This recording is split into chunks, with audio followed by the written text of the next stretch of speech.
Doctor Nand Kishore पुरोहित, पूर्व मंत्री उत्तराखंड, पूर्व उपाध्यक्ष उत्तराखंड संस्कृत एकेडमी। हमारे परिवार के पास भृगु संहिता है, रावण संहिता है, कपाल संहिता है। भृगु संहिता के अंदर अनुमान लगाने का कोई स्थान नहीं है। भृगु संहिता से की गई भविष्यवाणी या जो जानकारी हमें प्राप्त होती है वो विश्व के लिए एक अद्भुत है। अभी के समय के हिसाब से भारत का नाम जम्बूद्वीप उसके अंदर है, जहाँ पे भारत की कई संस्कृतियों के अंदर बदलाव होगा। अभी चुनाव के अंदर भी जो आने वाला चुनाव है उसके अंदर डिजिटलाइजेशन होगा, भारत की करेंसी भी डिजिटलाइजेशन के अंदर होगी। ज्योतिष का इतिहास और लक्ष्य ज्योतिष संस्थान जो है वो 11वां ये कार्यक्रम करवा रही है, जिसके अंदर मैं उपस्थित हूँ। इसके अंदर सभी तरीके के विद्वान उपस्थित हैं। मैं बताना चाहूँगा ज्योतिष में अब शिक्षा के क्षेत्र के अंदर भी अपना कदम जमा लिया है। ज्योतिष में ओपन यूनिवर्सिटियों के द्वारा डायरेक्ट एमए कराने की सुविधा हो गई है। सभी यूनिवर्सिटियों के अंदर डिप्लोमा कोर्सेज करवाए जाते हैं, जिसमें ज्योतिष, वास्तु, न्यूमेरोलॉजी, कर्मकांड सहित कई प्रकार की चीज़ें हैं। अब आगे वाले समय में ज्योतिष की जो नई शिक्षा नीति है उसके अंदर भी ज्योतिष जो है वो 8th क्लास के अंदर ही लागू होगा और ये बड़ी अद्भुत है। ज्योतिष विज्ञान से भी परे का है। अगर ज्योतिष का इतिहास जानना चाहें तो हम देखें यजुर्वेद के अंदर, यजुर्वेद जो है वो 95,000 साल पूर्व जो हैं वो लिखने के बारे में जानकारी है। तो आप समझ सकते हैं आज जितने भी वार हमारे बने हैं, सोमवार, मंगलवार, बुधवार, वो सभी ज्योतिष के ऊपर आधारित हैं। जो हमारे न्यूमेरिकल सिस्टम, गणित का जो सांख्य गणित का जो उद्गम हुआ वो भी ज्योतिष से ही हुआ। ज्योतिष के 9 ग्रह, 27 नक्षत्र जो हैं उन्हीं के आधार पर हमारे गणित की, सांख्यिकी गणित की रचना हुई। बहुत बहुत धन्यवाद आपका। हाँ जी, मेरा नाम रीनू है और मैं इस सम्मेलन में पहली बार आई हूँ और मैं I really thankful to you Sunita ji, Angel ji. इन्होंने मुझे इस चीज़ के लिए बहुत ज़्यादा सपोर्ट किया कि आप इस सम्मेलन में चलो, और मैं इनकी बहुत बहुत आभारी हूँ कि इन्होंने मुझे इतना सपोर्ट किया लाइफ में। और जो ये इस सम्मेलन में लाने का इनका उद्देश्य था कि कुछ हमारी जो लाइफ की प्रॉब्लम्स हैं या कुछ ऐसे उपाय हैं जो यहाँ छोटी छोटी बातों में बयान कर दिए गए हैं, तो उसके लिए मैं इस पूरे सम्मेलन की थैंकफुल हूँ। जितने भी यहाँ गण आए हैं, महागण आए हैं, उनको मैं इतना सम्मान देना चाहती हूँ मन से कि उनकी कृपा से या भोलेनाथ की कृपा से ये मुझे सम्मेलन देखने को मिला। और साथ में ये जो यहाँ पर सेवा हो रही है हम सबकी, उसके लिए तो मैं क्या ही बोलूँ। और बहुत बहुत अच्छा आनंद आ रहा है। अभी सुनीता जी ने कहा कि आप चलिए, मैं कहा नहीं, अभी हम लोग पूरा और देखेंगे। तो हमने कहा हम लोग थोड़े टायर्ड हो गए, हम लोग चलते हैं, बट हमने कहा कि नहीं, अब हम पूरा सम्मेलन देखकर ही जाएंगे। तो जो हमें यहाँ पर ज्योतिष विद्या, जिसकी हमने रिस्पेक्ट छोड़ दी है अपनी लाइफ में, वो यहाँ पर हमें फिर से देखने को मिली है। ज्योतिष विद्या हर घर में होनी चाहिए कि हर घर के अंदर वो संस्कृत, वो उसके भावार्थ और उसके भाव हर घर के अंदर आने चाहिए। Thank you so much. जी, आपका नाम? सुनीता एंजल। तो जैसे आज का कार्यक्रम चल रहा है तो क्या कहना चाहते हैं? मुझे रोहित जिंदल, एक मिनट रुक जाओ। नमस्कार, मैं सुनीता एंजल। वैसे तो मेरी एनजीओ है, मैं हर जगह जाती आती रहती हूँ, पर यहाँ मुझे रोहित शर्मा जी ने बुलाया था, मुझे बहुत अच्छा लगा। मैं वैसे तो उनकी स्टूडेंट हूँ, मैं भी सीख रही हूँ ज्योतिष का।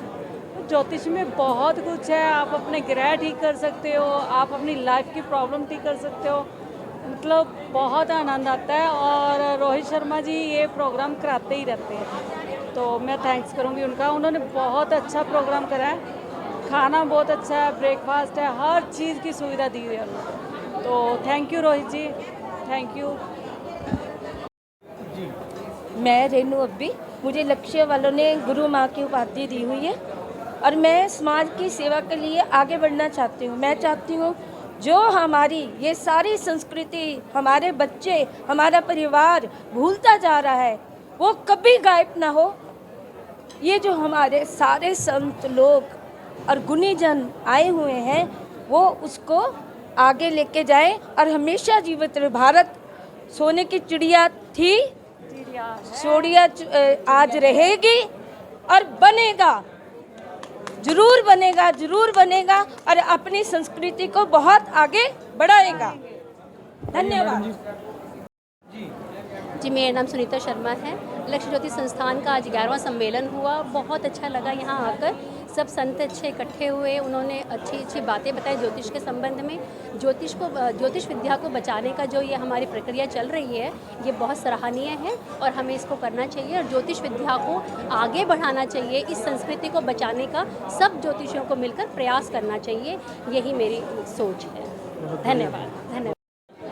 मंगलम भगवान शंभु, मंगलम वृषभध्वजा, मंगलम पार्वतीनाथ, मंगलायतन शिव।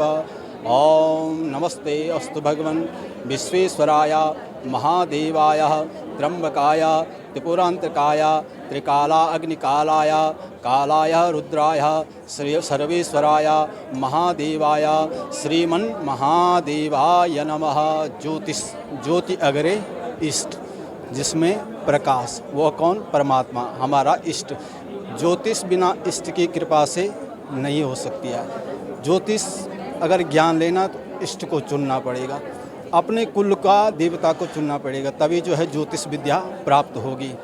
मेरा नाम मनोज शास्त्री, मैं पंजाब यूनिवर्सिटी से एस्ट्रोलॉजी मैंने पढ़ी है और लगभग 2013 में मैंने वहाँ से शास्त्र किया है। मैं यहाँ पे लगभग 15 साल से चंडीगढ़ में रह रहा हूँ।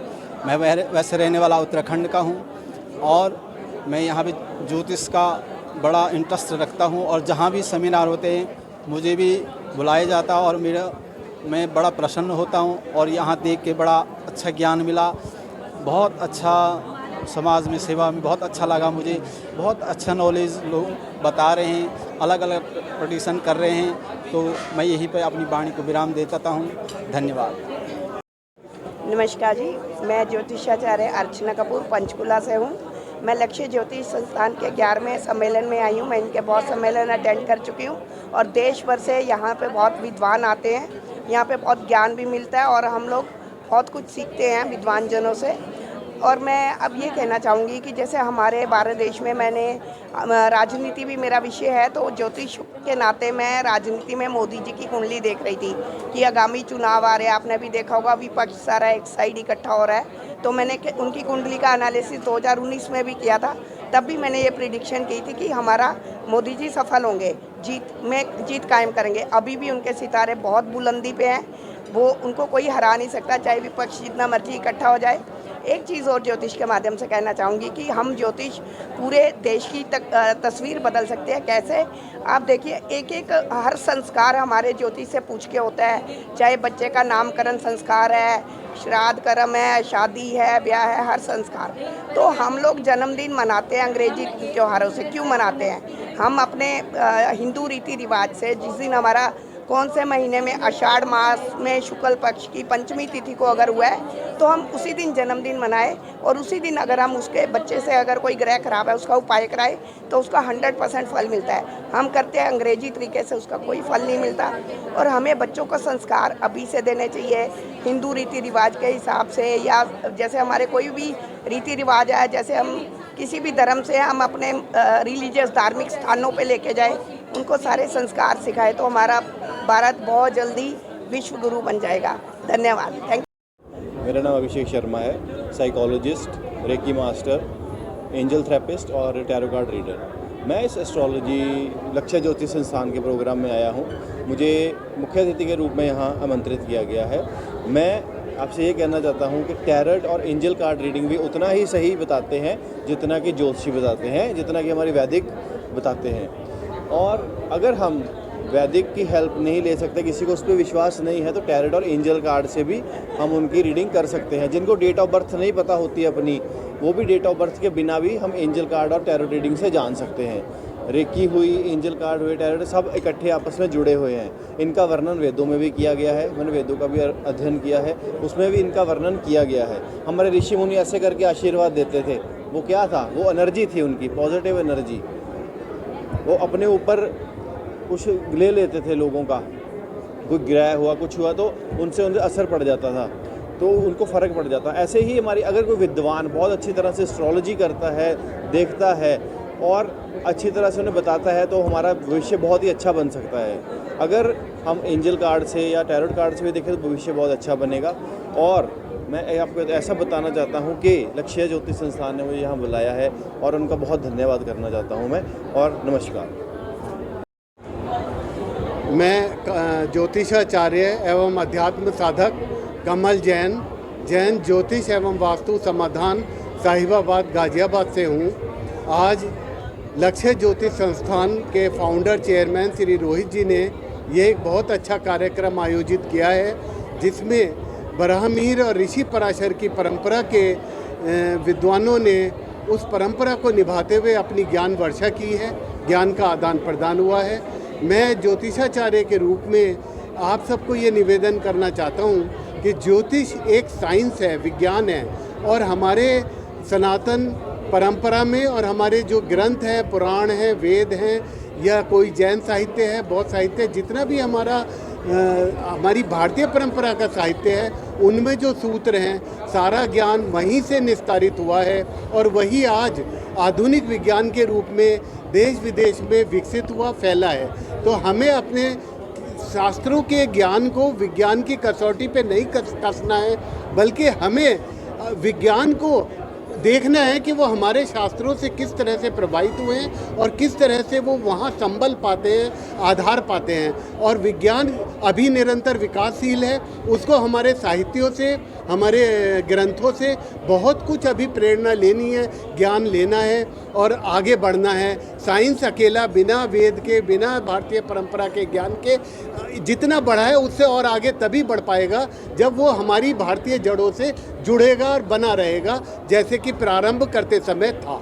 यही मुझे संदेश देना है, युवा पीढ़ी को बताना है कि विज्ञान हमारा जो है वो सारा शास्त्रों से और हमारी भारतीय सनातन परंपरा से ही आया है, और वो उसी को महत्व दें, ज्ञान को उसको सम्मान दें और वहाँ से प्रेरणा ले और आगे बढ़े। इसी संदेश के साथ मैं अपना धन्यवाद ज्ञापन करता हूँ।